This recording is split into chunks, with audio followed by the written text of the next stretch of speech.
Hey gang, so I'm doing it not so late this time.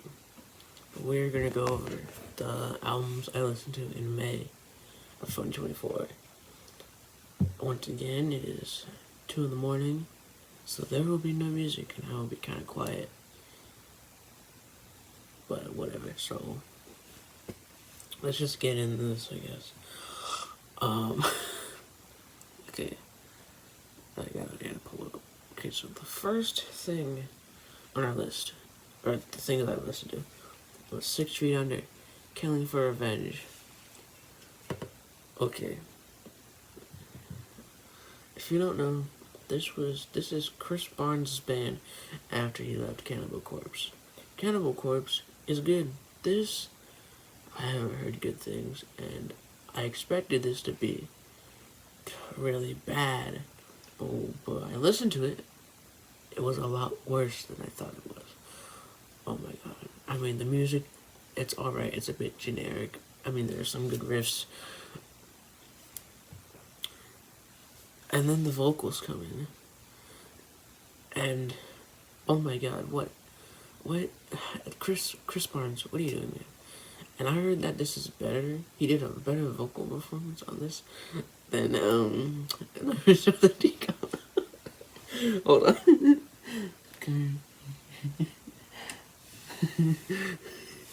Sorry. I heard he did a better vocal on this than the last one, Nightmares of the Decomposed. So if that, I don't think I want to listen to that. If this is better, it can't be that. If this is what qualifies as better, I don't know what bad is. The songs, I don't even know. I didn't even finish listening to this album.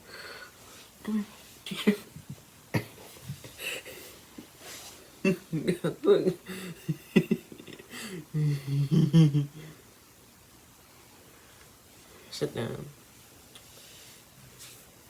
Come on, man, why don't you want to sit with me?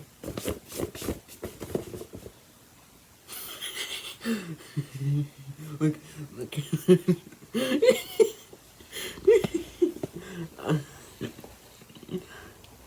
So you're gonna be there, okay. Anyway. I don't even want to talk about those songs. I didn't even finish listening to them because I didn't want to. What the? I didn't even want to finish listening to the album. I mean, come on. The song Neanderthal, it is so boring. It's slow. It's monotonous. And I hate it. I hated it. This is bad. This is a bad album. Don't listen to this. Unless you want to laugh, don't listen to this. It's bad. Oh my god, man. Anyway, next on our list is Toxic Grace from EvilDead. It's not these. EvilDead is a band that was around in the late 80s, early 90s. They're a thrash band. They broke up for a little while, and then in 2020 they came back with a new album, and then here 4 years later they're finally coming out with a new one. It's good. It's good. It's better than 6 Feet Under, I'll tell you that much. Yeah, there's a lot of good songs in here. FAFO, which means something.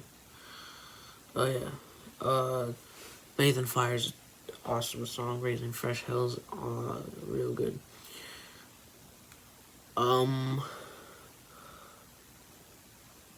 Okay, so the music, the drummer is awesome. I love Rob, that's his name. Okay, the guitars are good. And then Phil Flores' vocals, I think that's what he's saying.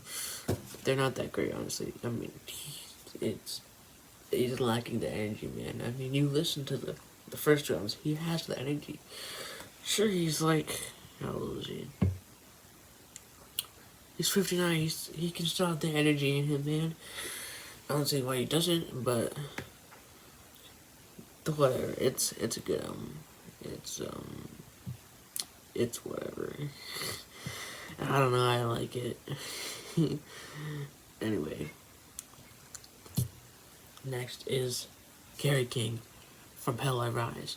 This is the first album from the Slayer guitarist, and I would not be wrong if I just said this is Slayer. Sure, Slayer getting back together to do a couple shows, but this is essentially Slayer. I mean, you have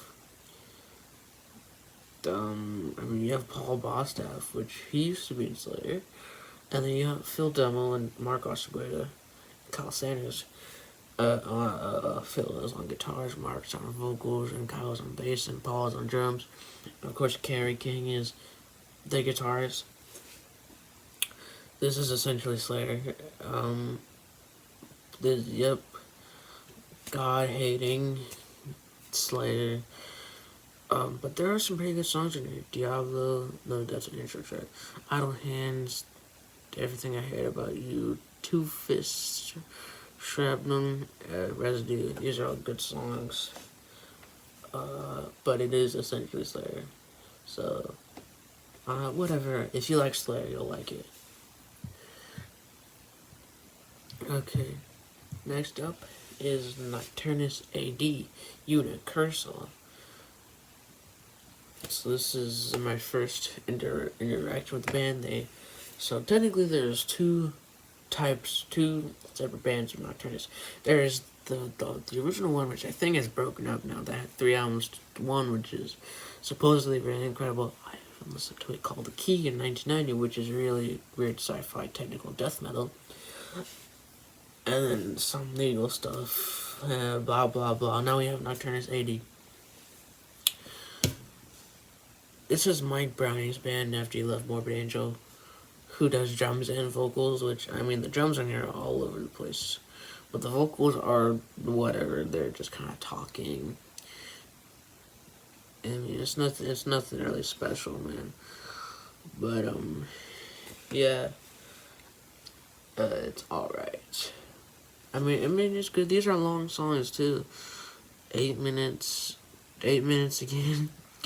Hod, Neztak, Netzak, or whatever, Mesolithic, Cephalogod. These are good songs, but yeah, the vocals are really lacking, but everything else is really good. It's really technical, and I like the technical stuff. People get to show off, and I like that. Okay, so next we have the fourth from Sebastian Bach, Child Within a Man. Of course, Sebastian Bach used to be the lead singer of Skid Row before getting kicked out or left. I don't know. He was kind of a wild child. I mean, he wasn't that young. How old is he now? 56. Okay, he is kind of old, but whatever. This is just classic heavy metal, kind of in the vein of Skid Row, but whatever. Freedom's a good song. Vendetta, F You, About to Break. Everybody Believes. These are good songs. So if you like Skid Row, you'll probably like it, especially the first two. Yeah, first two. Okay, so next up we have Moribundus Grim from Necrophagia, one of the OG death metal bands from Ohio. This is essentially the last batch of recordings before the unfortunate passing of Killjoy in 2018 of heart failure.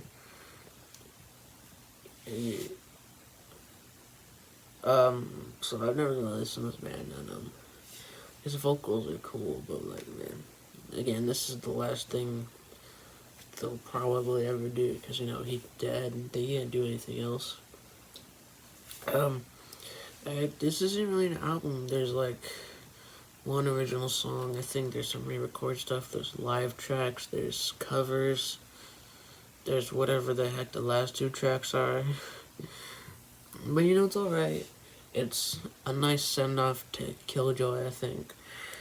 The production is very raw. Like, you can tell they didn't really mix it, because, like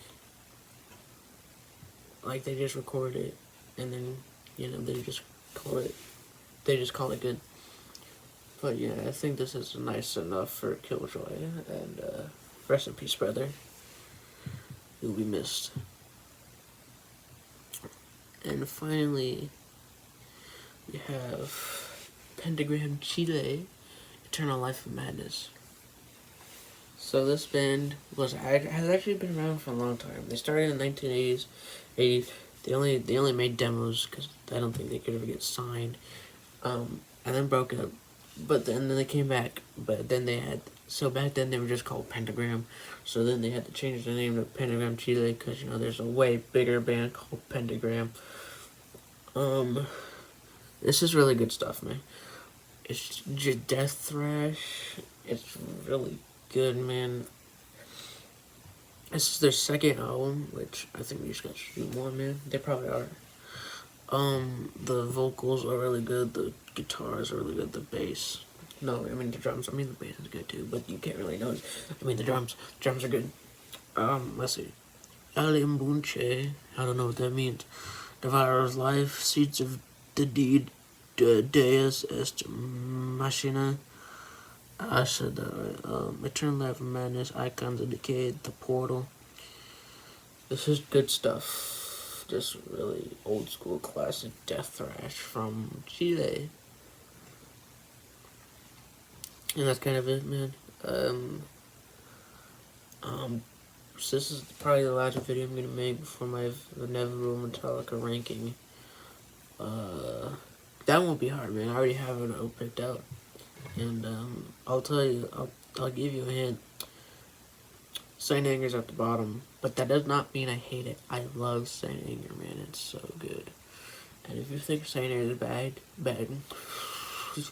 If you think Saint Anger is bad, then I don't really care. That's your opinion, man. But I like it. But I'm not telling you what's number one. Okay, you might already know what's number one. Maybe I might throw you for a loop, but we will have to see whenever that comes out, or whenever I get around to filming it. So, Baxter, why don't you get over here? Wish the people.